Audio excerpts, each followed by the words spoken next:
Hi everyone, I'm Artur and welcome to REIMAGINE 2020. Today I have with me Kain from Synthetix, the best performing protocol from last year, and I guess arguably the inventor of what we're seeing in DeFi today, which is liquidity mining. Interested to discuss all things synthetic and DeFi with Kain. Welcome. Thanks very much for having me. Yeah. So maybe let's just kind of start from the beginning. How did you come to be in crypto and DeFi, and how did Synthetix come to be? Yeah, so I started a payment company in 2014. So I came from a retail background, online retail, and so I was pretty aware of some of the challenges with some of the payment networks that we see, PayPal, etc., for retailers. And so, I thought that crypto had the potential to alleviate some of those issues that retailers experience. And I had an opportunity to start this company that was working on essentially a cash payment gateway. That was going to attack the problem from a different angle, and so we supported a bunch of different platforms to enable people to pay cash, and one of them was buying Bitcoin with cash. So you could walk in and hand over $100 and get $100 worth of BTC, which was a very kind of retail friendly, democratizing way of getting access to crypto. And so we launched that. We went live in 2015. All through 2015, 2016, 2017, the market was getting, really, really excited about crypto, Bitcoin and Ether specifically. And then, I saw an opportunity to solve some of the kind of downstream payment issues that we're seeing in terms of, moving money around the crypto ecosystem. The fiat rails were pretty inadequate. And so, yeah, we decided to launch Haven back then, which was a stable coin. And then pivoted eventually to Synthetix, which became this more generalized synthetic asset protocol. Got it. And since then, you guys have made quite a lot of kind of not necessarily pivots, but just monumental, decisions in terms of changes in direction and so on. Where is Synthetix at today, and what are your kind of biggest priorities? Yeah, so I just published an article today. One of the things about DeFi is it is so early that it's really hard to kind of predict too far out what your priorities are going to be, right? You can take your best guess, but startup life and I think an early stage project is very much about being responsive to the market. You can't just go out there and wish that things were a certain way. You have to actually deal with the way that they are, right? And so I think being aware of that, what we've seen over the last probably 2 to 3 months is that the demand for stablecoins, all stablecoins, but decentralized stablecoins as well, has skyrocketed. And so we've had the supply imbalance where there's a ton of demand for SUSD and not enough supply. And so we're working on alleviating that by introducing the latest version of our Ether collateral, which will allow you to essentially borrow SUSD from ETH directly, which is not something that's been available before. So that's super exciting. And then, obviously gas prices are a huge issue right now. So we've had a number of different optimizations that have been available to us for a long time, which were just low priority things because, there's a lot of priorities out there. And in the last, 3 to 4 weeks, we basically just made a call to kind of pull some of those optimizations out, around transaction costs and try and optimize them. But probably the biggest thing is the transition to optimistic Ethereum. So the L2 solution from the Optimism team, which is a huge deal. And there's some announcements coming out like really soon. Right. And correct me if I'm wrong, but you are definitely one of the few projects that is actually working on and kind of going live with something that involves a level 2 solution, right? There's a lot of L2 solutions out there at the moment, but I think there's kind of 3 general categories that are available, right? You've got the hybrid off-chain solutions, so things like DeFi, DYDX are looking at Stockware because when you're using some state in like an off-chain solution. Stockware is quite a powerful solution. ZK, zero knowledge proofs essentially, zero knowledge rollups, and then you've got state channels and payment channels and things like that, which are not really like generalized computation, but allow for very cheap payments, right? So we've got billions of dollars worth of stable coins flowing around Ethereum these days, and we need ways to kind of optimize that. And then I think the probably the most exciting category are the actual generalized EVM compatible L2 solutions. So optimistic Ethereum falls into that category, where you're literally taking the same contracts that you're running on L1 and you're deploying them to this other chain, essentially this L2 chain. And so it will be, other than our demo that we did in the Unipig demo, one of the first kind of generalized L2 solutions that I think we'll see, running on a testnet initially, and then obviously on mainnet eventually. So it's super, super exciting. Indeed, and why do you think? And like you said, that you're one of the first projects to move to start using a L2. And I mean, I'm going to be honest. I've interviewed quite a lot of projects for this event as well, and it's a common issue. No one denies that it's super annoying, borderline defeats the business case of whatever they're building and so on. But no one has like an actual a plan or response. It's it's that we're looking at it. There's a lot of potential. Why do you think that is? I mean, since Synthetix as a project, we just don't fuck around, right? Like if there's something that's a potential solution, we're going to explore it. Like Oracle's same issue, right? We had this Oracle problem where we're running our own centralized Oracle. We said we didn't want to do it anymore. We went out to the market. We canvassed all the different projects that were working on different things in different states, and we eventually landed on the Chainlink team that was going to be the most kind of credible solution to kind of get us out of the challenges that we were seeing. Same thing for optimism, right? We saw this coming a long time ago, and I think the Unipig demo for us was really kind of a watershed moment where we're like, this is real, right? Like this is going to work. This is a solution that's out there. And Justin, our CTO, has a lot of experience. He was the director of engineering at MongoDB, right? So he's got a lot of experience in these kind of very complex, high availability systems. And we just dug through all the different options and landed on the Optimism team and Optimistic Ethereum. And I think for the tech, but when ultimately, right, when you're dealing with these things, it's really down to the team. Do you feel confident that the people, these days on the other side of the video chat, right, are actually going to be able to deliver this thing, right? And it's not just a bunch of bullshit and waffle. And that was the sense that we had from the Optimism team, that this is real. They were going to deliver it, and so far they have. So we're obviously very happy with our choice right now. That's amazing. Looking forward. Looking at the kind of the synthetic assets market, and specifically the space in crypto, why do you, I think like today correct me if I'm wrong, essentially like all of the products available are synthetic crypto assets, right? That track crypto prices. Is that why do you think that is? Is that because that's where there's naturally the most kind of demand for, because these are already crypto traders, and it's what they're kind of, that's what they're in crypto for, or what are the reasons behind that? I mean, we do have synthetic fiat currencies, but there's just not a massive amount of demand for them. We're working on a couple of initiatives. We're working on a Euro pool, AMM pool, that will hopefully go live like in the next few days. So, we are working to try and get a little bit more liquidity and depth into these pools. But, there's not a lot of demand for trading, GBP.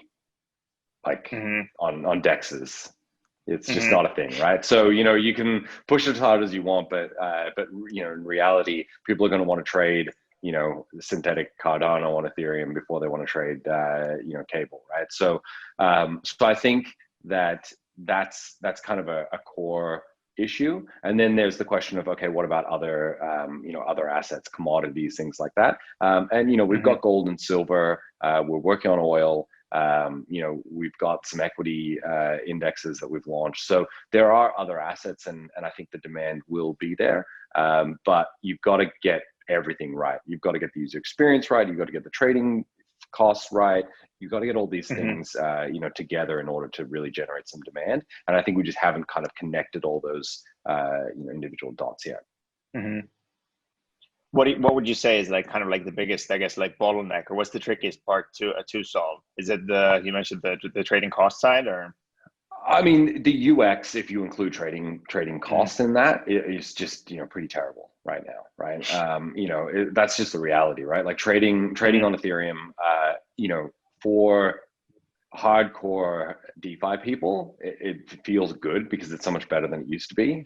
But like for everyone else in the world, they're like, what the fuck is this, right? Like, so I think that there are a number of things, L2 being one, which reduces costs and allows for, gasless transactions and meta transactions and various other things that we can do. Smart contract wallets that are running on L2. Like there's probably 10 different individual optimizations that would significantly improve the user experience. And you just need to kind of chip away at those things. We used a burner wallet, for example, which is one of the best kind of UX improvements that you can get, right? We use the burner wallet for our demo with OVM in our trading competition a few months ago, and even that one little tweak is a huge advantage. So there's a number of different What is the burner wallet? It's basically you provision a private key in your browser, right? So you don't need MetaMask, you don't need any of these things. Like the browser itself just signs the transaction. So there's trade-offs, obviously, right? Like security is one of those trade-offs. But the way that you handle that is you essentially delegate to this address the ability to trade, right? So it can't transfer funds, it can't withdraw, it can't move things around, can't transfer ETH, but it can be delegated to make trades. And if you have that delegation functionality, which is built into the Synthetix protocol, you can allow someone to turn up, provision this new private key that only has this power, has limited ability to trade, and they just click a button and things happen, which is like the Web 2 reality that everyone's used to. Like you click a button, something happens, you click another button, something else happens. You don't wait 5 minutes and then come back and nothing's happened, right? So there's a number of things like that that I think are significant improvements that are kind of waiting again to be connected up. How far do you think we are kind of in the broader kind of space? Obviously, not just Synthetix, but in the broader space, from having kind of like almost acceptable user experience for these sorts of I feel like we're trading, 6 months away, right? Like at the moment, things move quickly, right? Like,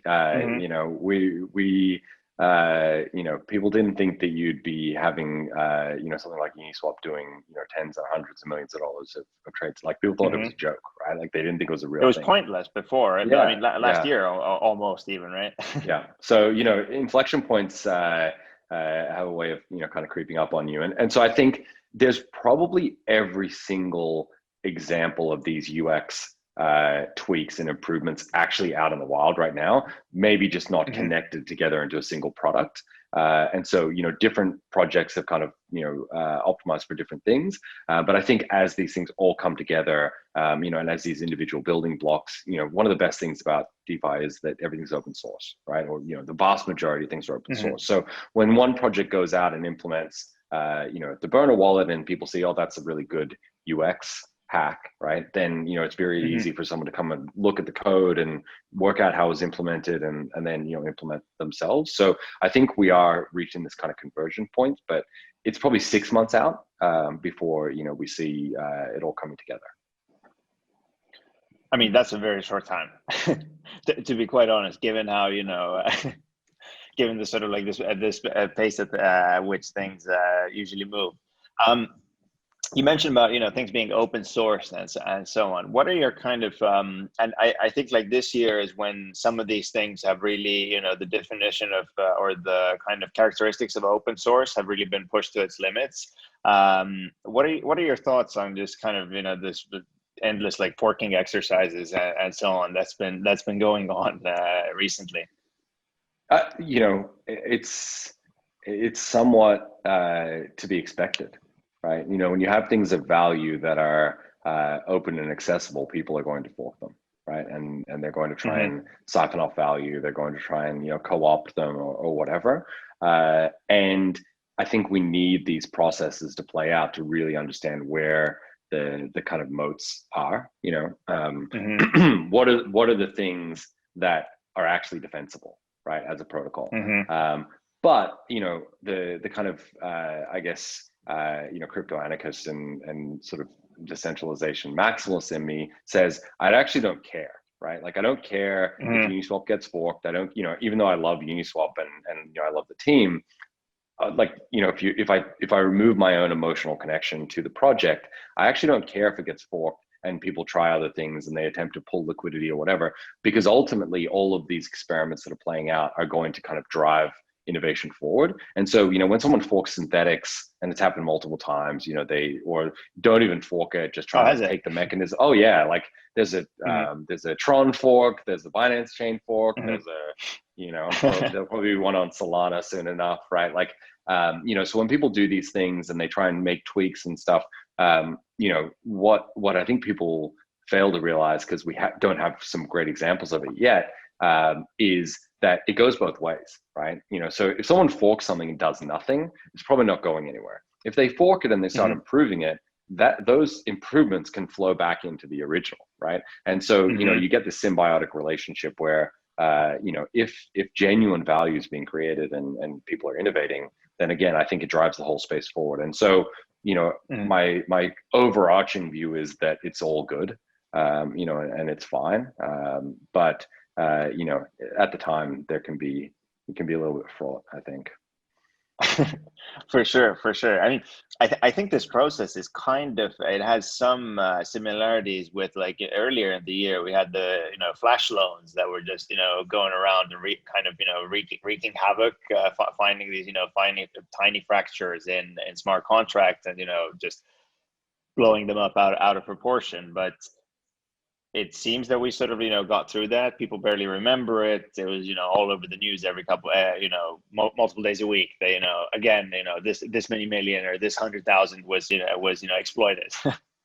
But and I guess like one of the things with if a platform forks is or if you fork a platform such as Synthetix, is that I'm taking essentially a snapshot of of what this team has done, but what I'm not getting is the actual momentum of the team, right?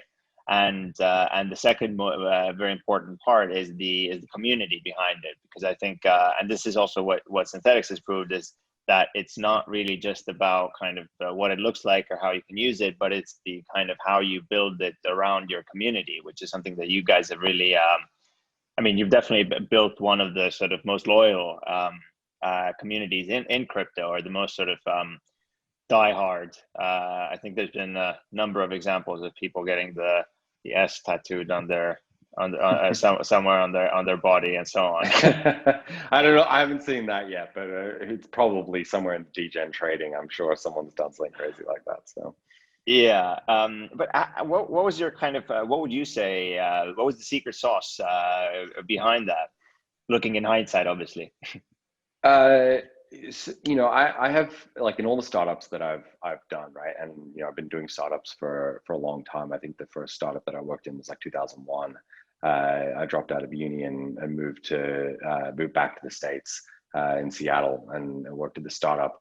And even in that startup, right, I was able to kind of create this community of people that were running this like weird Flash like app that was essentially like a game thing that you could put on like your GeoCities website or whatever. And I was always able to kind of create this sort of community of people that cared about whatever the project was or whatever the thing was, right?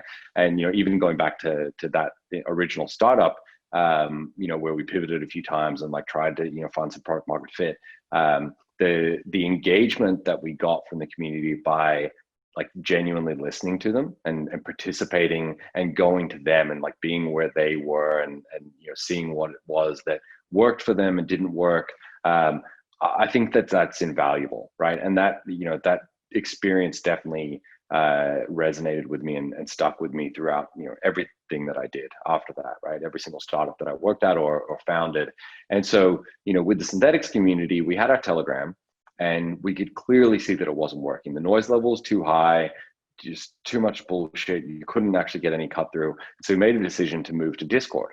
And I think the reason why that decision was so powerful is it actually cut out a lot of the noise. Most people weren't on Discord. So there was a bit of a filter to even get into Discord, right? And people complain and they're like, oh, why not Telegram? We, said Telegram's a piece of shit. So, if you want to be there, then like already you've been filtered out, right? And so, the people that made that kind of, made that jump across the Discord were kind of the diehards. And so we had this small group of a few hundred people, right? Max, and maybe 50 that were highly engaged.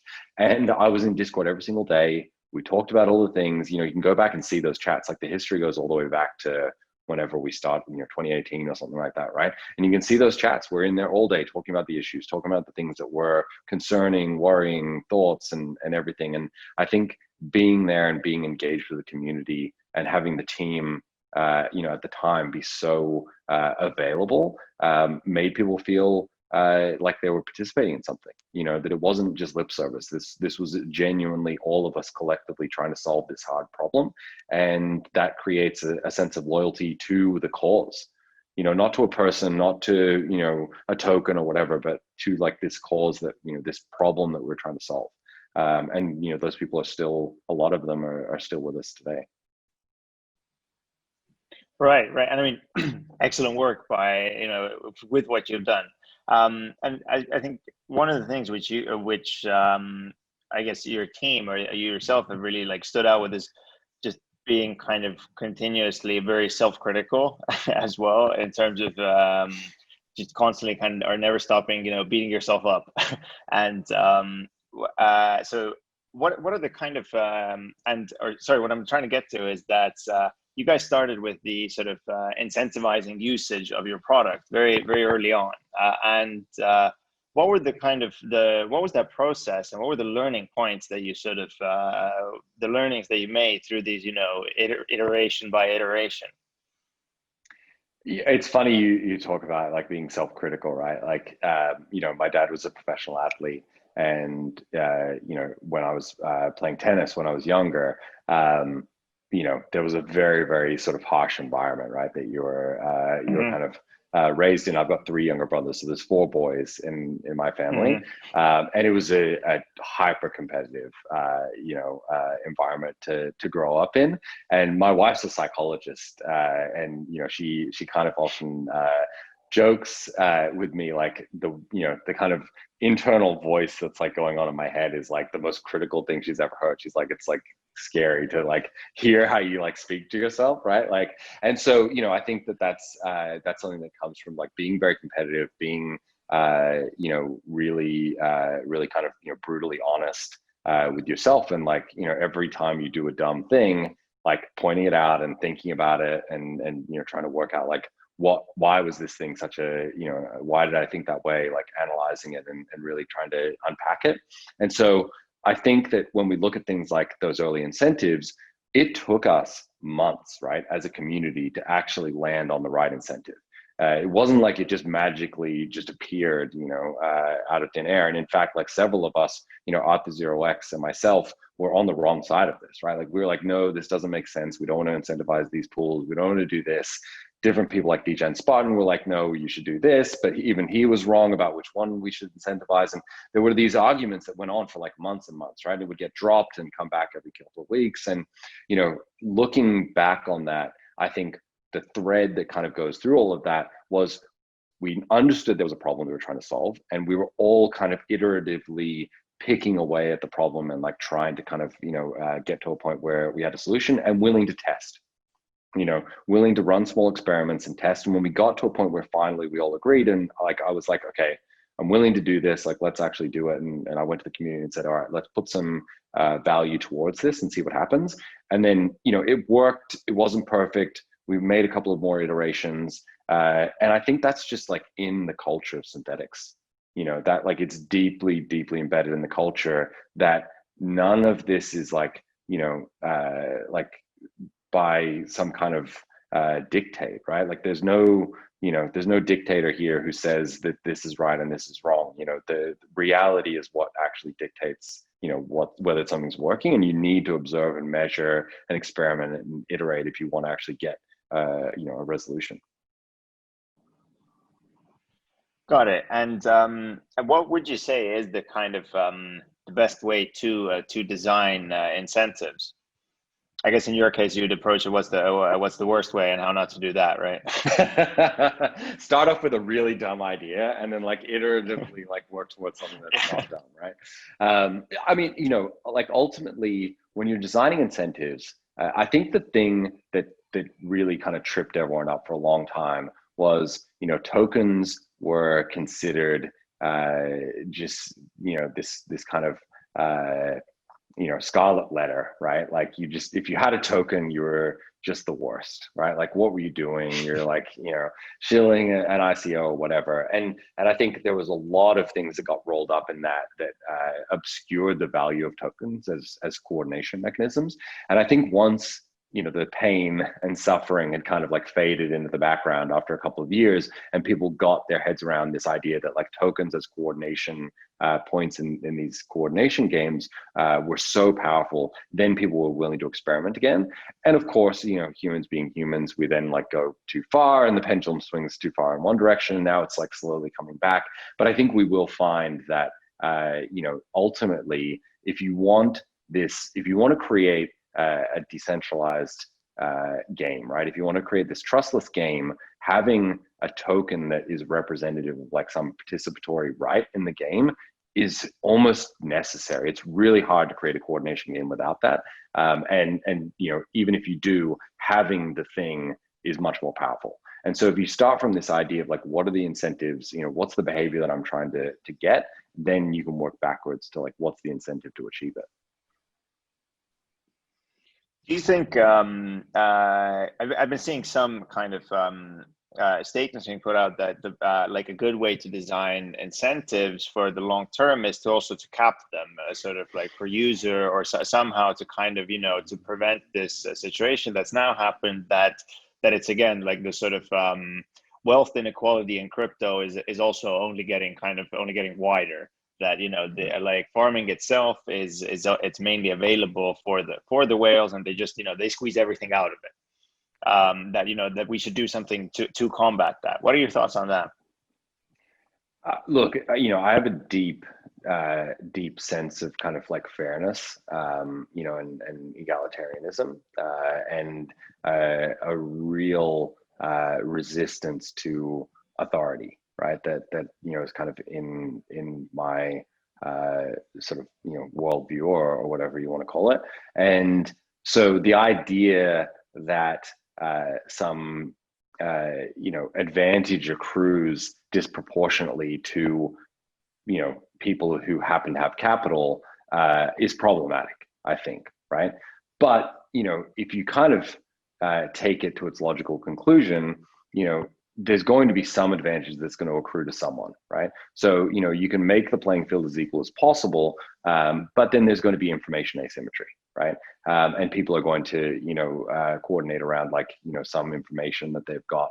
And so I don't know that, and this movement towards fair launches, I think is a great way of kind of trying to offset some of these things, right? But even within a fair launch, if you say, okay, there's a fair launch and we're going to try and like create some like Sybil resistant mechanism to like level the playing field or whatever, it's kind of whack-a-mole, right? The thing pops up somewhere else and someone exploits something.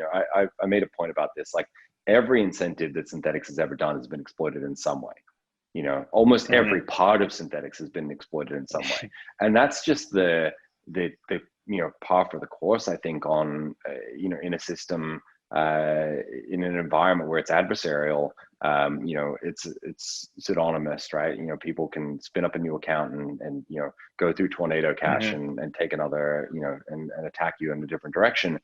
I don't think that there's a necessarily like a long-term solution to this other than just building more and more robust systems. But the fundamental concern that, you know, power accrues to those who have power, whether it's information or capital or whatever, is a really, really hard problem to solve.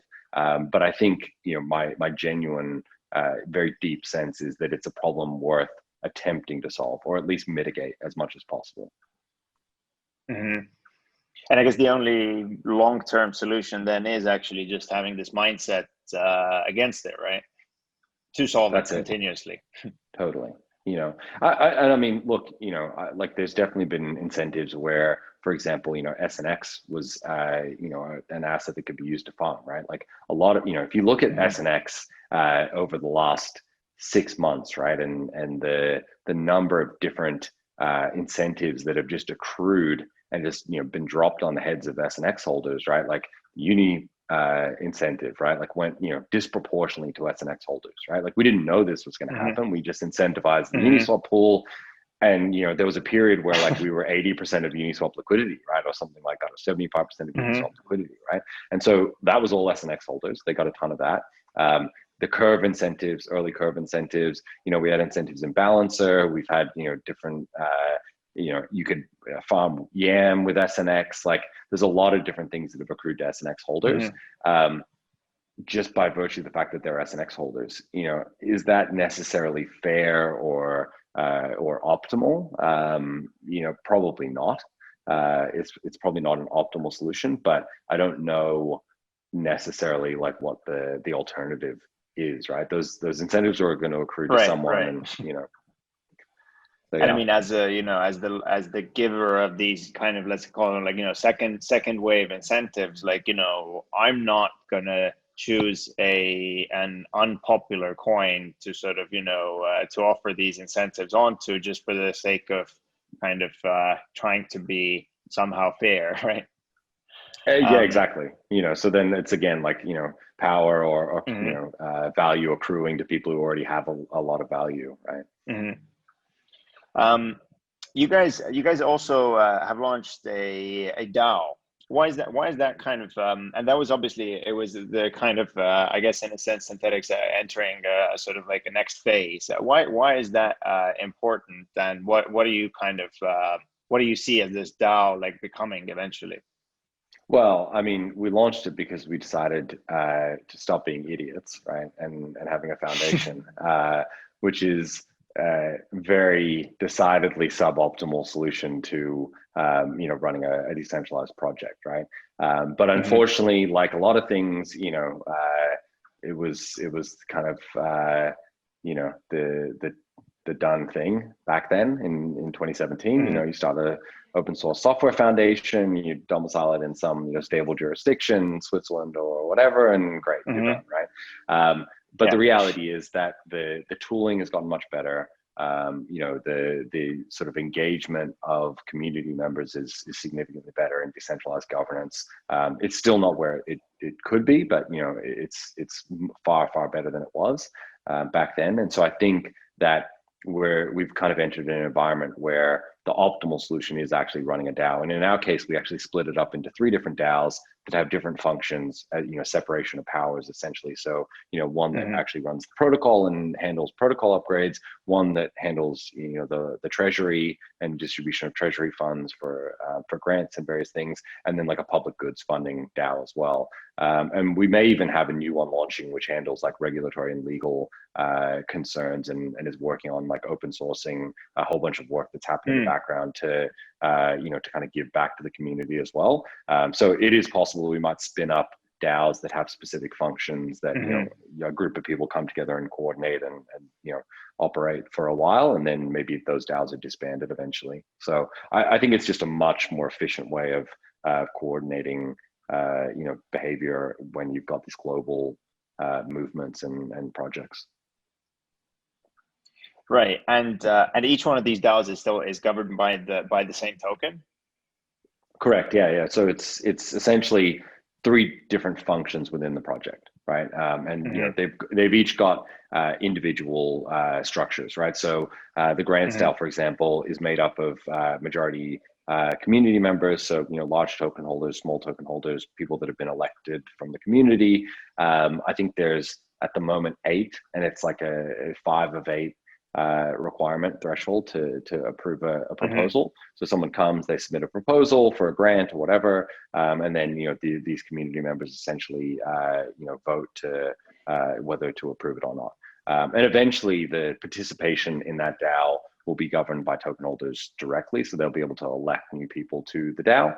And that DAO is funded by the Synthetix DAO, which is the treasury, right? So the Synthetix DAO is committed $1 million SNX a year for 3 years, which you know originally was about $1 million when we decided it. Now you know it's about 4 million, so it's a lot of money to distribute you know, for grants. But again, it's discretionary on the part of the grants DAO members, you know, what they actually approve, and they can go out and even request, you know, create like RFPs and things like that. So. Interesting. And I guess like one side which we haven't really touched right now, which I'd be interested to sort of to get your take on is so we mentioned, you know, high gas on Ethereum, and now emergence of new chains. Obviously, you know, there's a kind of seems to be a window of opportunity for new chains to kind of prove their worth. What are your thoughts on that? Like, for example, if I asked you that, you know, today 99% of DeFi is living on Ethereum, what would you say is that number, let's say a year from now? I think first of all, I'd say it's 100% of DeFi lives on Ethereum. Okay. Almost definitionally, right? Like by definition, DeFi is an Ethereum thing.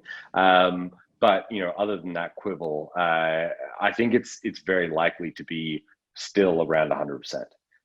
You know, I think that the network effects of these projects that are on Ethereum today are very, very powerful. You know, and as much as I have like this sort of philosophical leaning towards, you know, egalitarianism and fairness, I also believe that like markets are the best sort of, you know, most efficient way of allocating resources, right? And so I think the market will ultimately decide whether you know, Ethereum scales, and there's kind of these two forks, right? These two, you know, parallel paths that we can go down. One is, you know, we just capitulate and we give up on Ethereum and we, you know, move to something that has a set of trade-offs which may be suboptimal, right, compared to Ethereum. The other is that we, you know, wait for Ethereum 2 to you know, kind of emerge, and we use L2 in the meantime, right? And my view is very strongly towards the latter, that, you know, we're waiting for we're waiting for E2, but in the interim, you know, we can use L2, and that will, you know, buy us enough time to get there. I just think when you look at, you know, the kind of the range of options of L1s, I personally don't see anything that I think is going to be able to sort of, you know, overcome the significant advantages that have accrued to Ethereum. I might be wrong, and if I'm wrong, then the market will decide that, and you know, all my ETH will be worth a lot less than it is now, and you know, I'll have to suck it up and you know, and maybe change course. But you know, we're, as a project, I think, and as a community, you know, there's a lot of overlap between the SNX community and the Ethereum community, and very strongly embedded in that community. So I don't think we're going anywhere anytime soon. Right.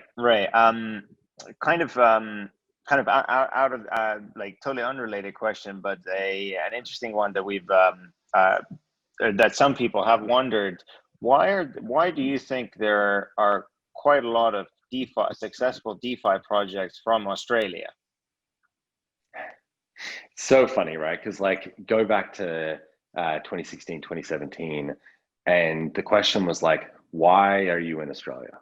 Like, genuinely, like, I got that question all the time. Like, why are you there? Like, shouldn't you be in like New York or Silicon Valley or whatever? And you know, I lived in San Jose for like 5 years, right? And I lived in Boston for about 5 years.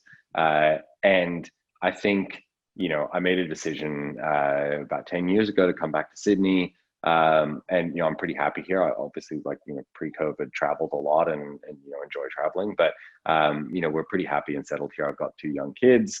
I think Australia has, from a regulatory perspective, has done saying it's done a good job is probably overselling it, right? I think that the regulators here have really gone out of their way to not aggressively stifle innovation in the way that maybe the US has, and even other jurisdictions. Europe, there's been significant concern around a number of aspects that, like, even in places like Singapore that at times were permissive, then shifted, etc.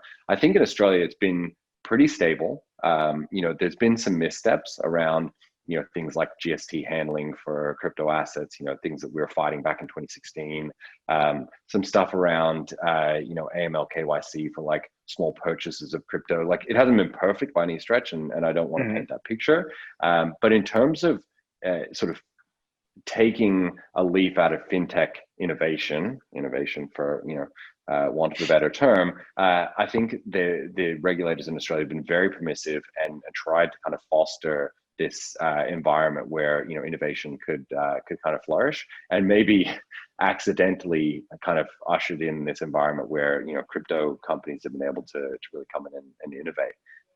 So yeah, I think the other component is there's a lot of crypto people in Australia. It's probably the 5th largest crypto market, and the 5th largest crypto holdings. So there's a lot of early Bitcoin people. There's a lot of early ETH people in Australia.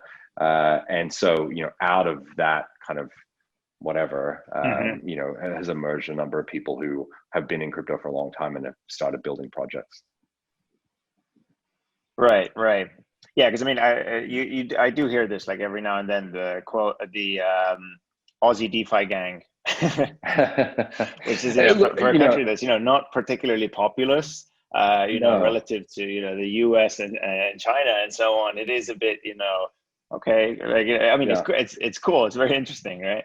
Yeah, I mean, we also get a lot of gold medals in the Olympics too, right? Like, we outperform in I mean, it's a very wealthy country. It's only 20 so million people, but it's a very wealthy country, very well connected to financial centers like New York and London, and I do think that there is this element of kind of fintech innovation that's been around, that's been not that necessarily that much has come out of it.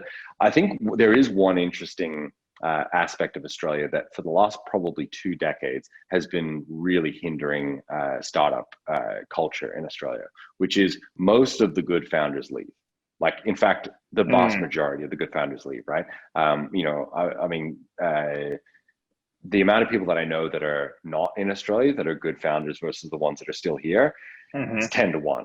Easily 10 to 1, right? And that's problematic, because if you look at a place like New York, or you look at San Francisco or Silicon Valley or wherever, those founders who've been successful, who stick around, who mentor, who are angels, who do all that stuff, it creates the environment for the next wave of people to come through. And when those people are just being siphoned off into whether it's London or New York or San Francisco, or wherever they're going, it was a real problem for a long time. And I think we've only now, and post-COVID, I think this is going to accelerate, but we've only now gotten to a point where there are enough founders who are here that have stuck around and helped kind of foster the early stage companies, that we're starting to kind of create this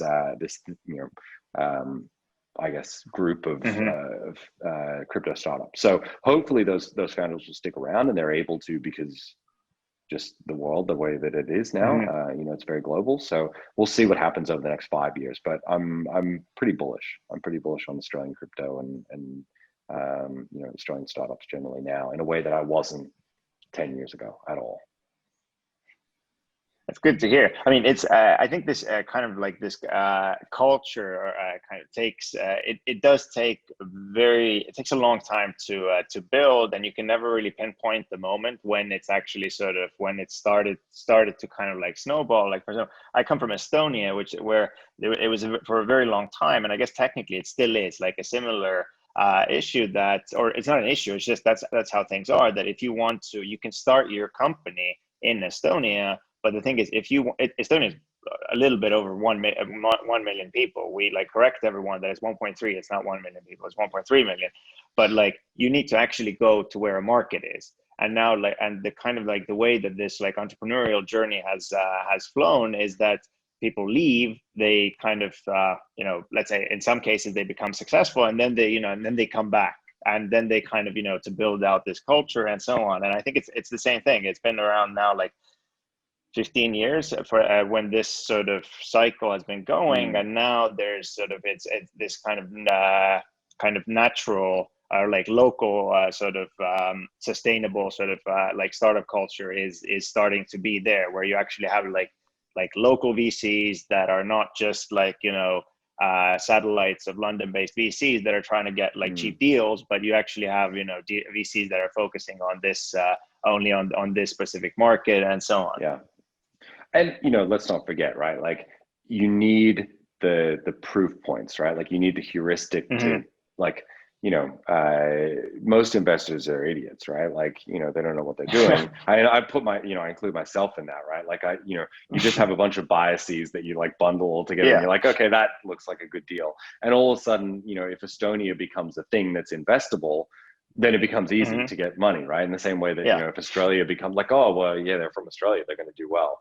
Like 5 years ago, it was like, from Australia, like, what the fuck? Like no chance, right? So it's funny how these things shift, right? And what becomes kind of in vogue, you know, it makes things a lot and now easier. it's like, you know, it's like, oh, Australia, oh yeah, Afterpay, right? And and so on, like, you know, exactly. slowly these sort of like, you know, kind of mental connections start. All right, running out of time here. I got just a couple sort of quick fire questions I'd be interested to get your take on. Yes or no? Do you think ETH staking is going to come out this year? Yes. I think you're the only one that said yes. I'm an optimist. But yes, I think it'll happen. Nice. Fingers crossed. If you had to say one word that describes DeFi the best for you, what would it be? Intense. Intense. Nice. That's a new one. All right. Kain, thank you so much for taking the time. This has been a super interesting conversation. I really wish you guys all the best of luck, and looking forward to the upcoming launches that you mentioned. Yeah, thanks very much. It was fun. Had a good time.